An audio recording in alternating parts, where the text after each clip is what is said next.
So these are the cranial nerves. This is the central brain complex. At the top it goes into the thalamus. This is the pons. This is the medulla oblongata. The top 4 nerves, or the top 2, go into the area of the thalamus. The next 2 go into the midbrain. The next 4 go into the pons, and the last 4, which we'll mainly be working with, relate to the mouth and neck. And this is the vagus nerve. This is cranial nerve 10 coming in, and the lower they come in, the more grounded the energy is, and the higher they come in, kind of the higher consciousness is. And this is where they're arriving, and it's like a little person, kind of the eyes and the ethmoid, the nerves to those are coming in here, and it's high. It is the third eye, much higher energy. Then the midbrain is the motor nerves for the eye. That's a bit lower. That's like the neck. The pons, this is all of the nerves coming through the whole of the face, and the ears. And then you drop down into the medulla oblongata. These relate to the mouth, the tongue, the vagus nerve, and the neck. I'm wondering, here we have the vagus nerve coming down, and a bit higher up here you've got the cranial base. Comes through the cranial base, it feeds the neck, feeds the lungs, feeds the heart, and it comes down through the diaphragm on the esophagus behind. Now it's going to be part of the meditation.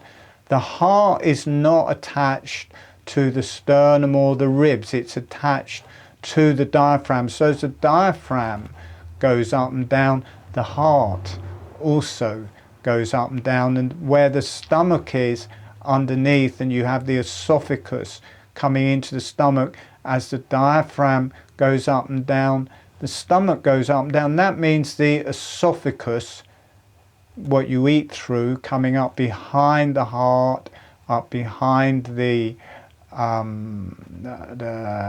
forgot what it's called, the trachea here. This gets stretched, and it goes right up and connects to the cranial base, and it pulls down on the cranial base. Now, I don't know, oh, there's the other one.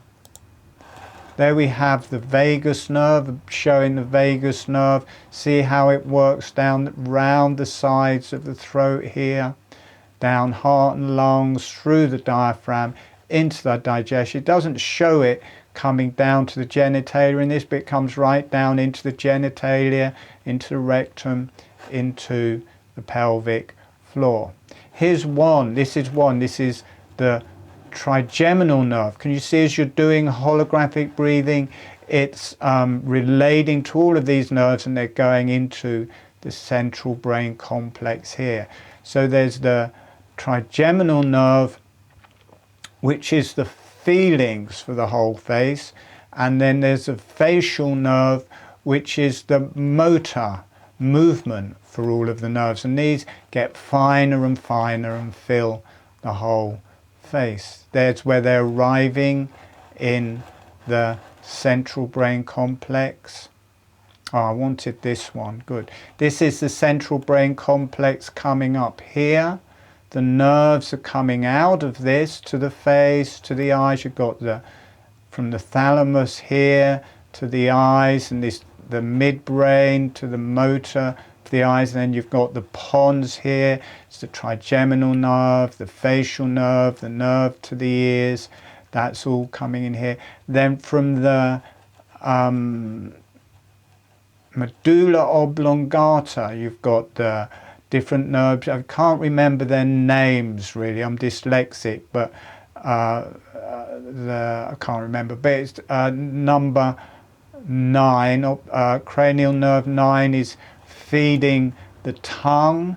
Cranial nerve 10 is the vagus nerve, also feeding into the tongue, and it's what pulls the tongue to the roof of the mouth, and then it comes down, comes out from the cranial base here, comes down behind the esophagus and spreads out. But we'll get a good idea of where this is coming out of the cranial base. Then you've got cranial nerves 11 and 12, and cranial nerve 12, these muscles, two things pull the jaw down. In holographic breathing, people think, oh, the jaw, and think of the muscles above it. But in holographic breathing, the impetus, the opening, the tightening of the muscles in holographic breathing is not to close the jaw as in eating, it's to open the jaw, because the lips are closed and the tongue is on the roof of the mouth. The jaw is drawn open as a pressure, and then on the out breath it's relaxed and it closes on its own because the tongue is on the roof of the mouth and the lips are closed. And to do that, you've got muscles coming down the front of the neck here to the top of the sternum, and it's cranial nerve 12 that's pulling those down. So cranial nerve 12 is doing the movement of the jaw in holographic breathing, and that is getting balanced by all of these muscles at the back. So as this is pulling down here, it's got to be equally balanced here, otherwise if it just pulls down, it'll mean the head will rotate forward. So as this is pulling down here, the muscles here are pulling down here, the muscles at the sides are pulling down, and they're all pulling down on the face and cranium, and at the same time they're pulling the ribs up. So it's opening, they're pressurizing to pull the jaw down, to pull the back of the cranium down, but at the same time they're pulling the ribs up for the in-breath. So it is automatically integrated into the breath. But that is cranial nerve 12.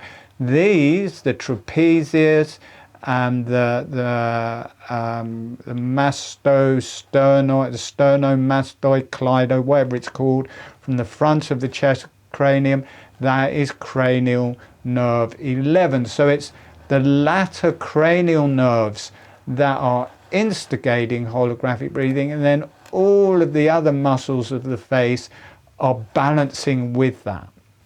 So that's kind of a complicated description, but in the meditation you're going to get an experiential, and you can see this is the top, this is the pharynx. It's like the esophagus comes up and then it turns into the pharynx, and it's coming right up here to the cranial base. The air is coming through here, going over your cranial base, and is going, all of the cranial nerves are coming through here where the breath is circulating in and out, so they mix with the breath. So that is your spinal cord. This is that inner chamber. That inner chamber there, this is where it's connecting to the cranium. All of these holes here are where the cranial nerves are coming out. Here, this one here, the jugular foramen on each side.